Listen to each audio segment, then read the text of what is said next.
intervention à travers les médias, d'aucuns peuvent penser que nous sommes contre la personne du ministre en charge des transports. Mais ce sera un raccourci.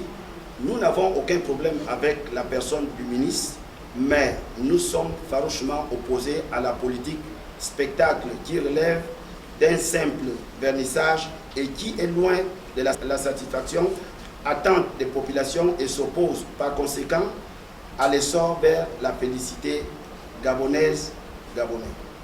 À travers l'analyse qui va suivre, chacun peut apprécier le transport terrestre, la situation de Sogatra.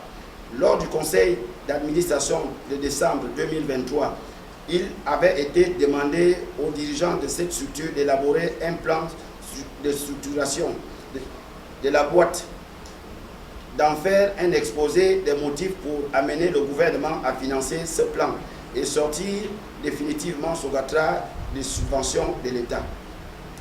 Je rappelle que l'État dépense annuel plus de 4 milliards de subventions de salaires augmentés de 186 millions perçus mensuellement comme prime de gratuité, allègement de la dette sociale à hauteur de 7 milliards 700 millions de francs pour la période du premier trimestre 2006 au dernier trimestre 2021.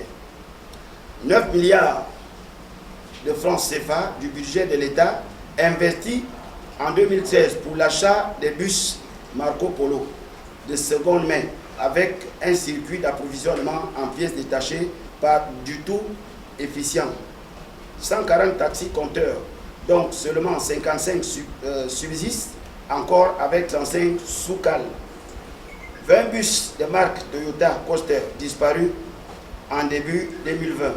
25 bus Marco Polo pour 800 employés qui coûtent 380 millions en salaire supportés par le budget de l'État. Situation de Transsub. 30 millions d'euros pour l'achat de 300 bus patrimoine de la société Transna qui les avait préalablement immatriculés, soit 20 milliards de francs CFA supportés par le budget de l'État repartis comme suit. Première tranche, 6 milliards 7 pour l'acquisition de 50 bus. Deuxième tranche, 6 milliards 7 pour l'acquisition de 50 bus. Troisième tranche, 6 milliards pour l'acquisition de 50 bus. Au total, 148 millions 500 000 pour les honoraires et les frais de mission du déplacement des experts à l'étranger. 35 grands bus fonctionnels contre 32 petits bus sur 214 bus acquis, 75 bus en panne lourde et 5 épaves.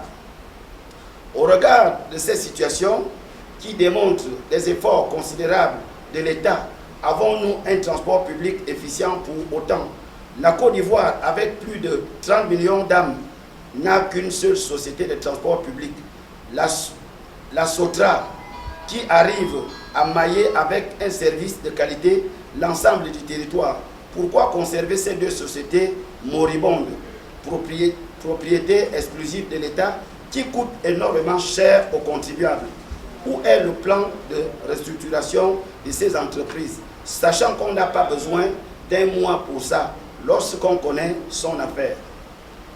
La situation de CETRAC. Depuis 2010, l'audit opérationnel, technique et économique prévu par les dispositions de l'article 5 du titre 9 de la Convention de concession à la fin de chaque deuxième année de la période quinquennale n'a pas été réalisé depuis 3 périodes quinquennales successives, 2010-2015, 2015-2020 et 2020-2025, au regard des déraillements successifs des auditions auprès de la représentation nationale, Assemblée nationale.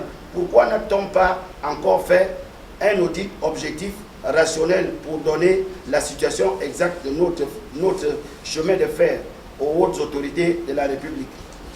Le transport maritime. Le registre international des navires est un dossier délicat. Le ministre a déclaré que depuis 2019, date de sa mise en œuvre, ce registre a rapporté 500 millions de royalties en 5 ans. qui devrait servir à l'achat d'un bâtiment.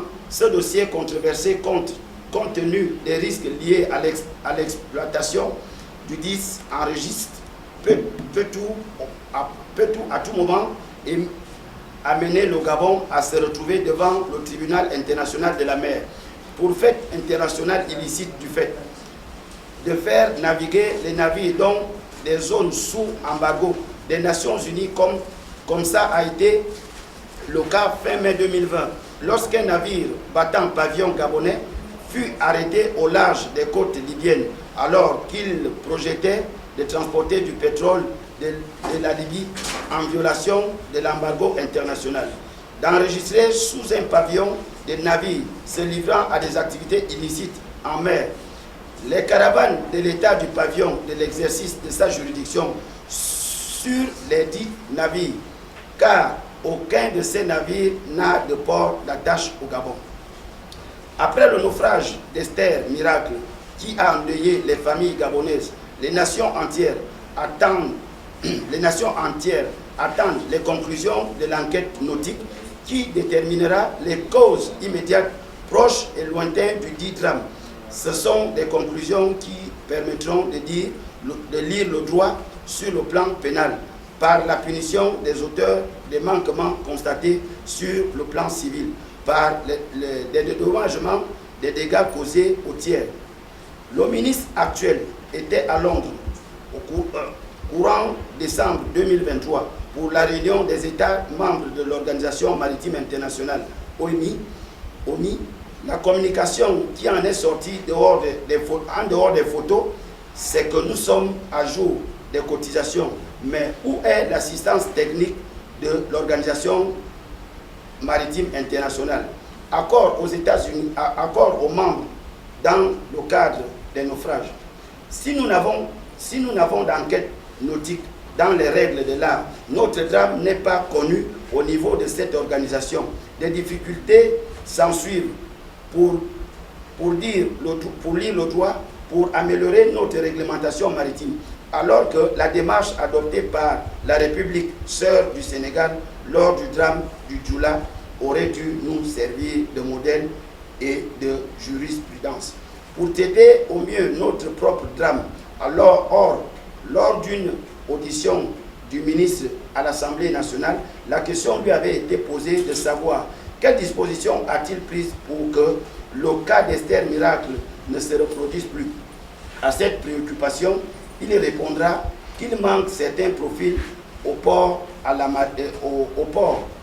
marine marchande et qu'il se prépare à envoyer des gens en formation, mais ces gens reviendront dans 5 ans.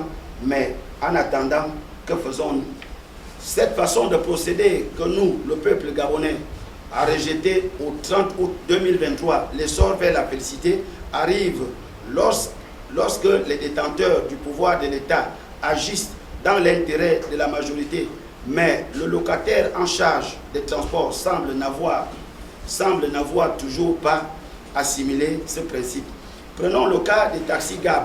Les tests réglementaires au Gabon, comme dans notre pays de référence, la France, exigent que pour faire profession dans la conduite automobile, vous devez avoir, en dehors du permis de conduire de la catégorie susvisée, un certificat d'aptitude professionnelle à la conduite automobile pour le transport en commun ou pour le transport des marchandises et des biens.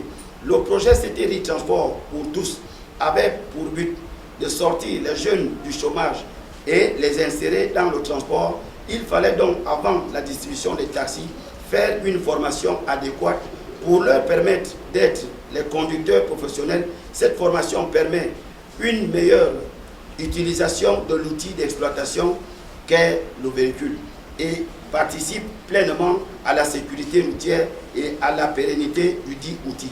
Mais qu'a fait le ministre? Il a précipité le président à la remise des clés aux conducteurs sans formation au préalable. Résultat, on a enregistré les accidents le même jour et les jours suivants.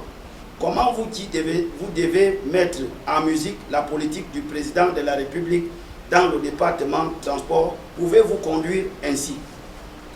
Prenez un autre cas, celui du bateau devant servir Libreville-Port-Gentil. vous avez amené le président à inaugurer un bateau pour vous rendre compte après que son tirant d'eau ne lui permet pas d'accoster au Port-Molle ou à Kaye.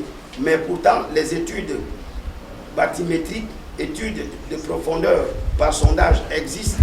Nous connaissons la profondeur de nos ports. Le bateau aurait dû être choisi par rapport à ces paramètres. Tels sont quelques griefs relevés ici que nous reprochons aux agissements du premier responsable de la maison de transport. Si nous prenons davantage le temps pour examiner le fonctionnement des composants du ministère, la liste des griefs s'allongera davantage. Raison pour laquelle nous demandons humblement au président de la République que le locataire de la maison de transport n'est pas à la place où il peut mieux animer sa politique. Il serait judicieux qu'il soit orienté ailleurs, là où il peut être productif et mieux servi. Je vous remercie.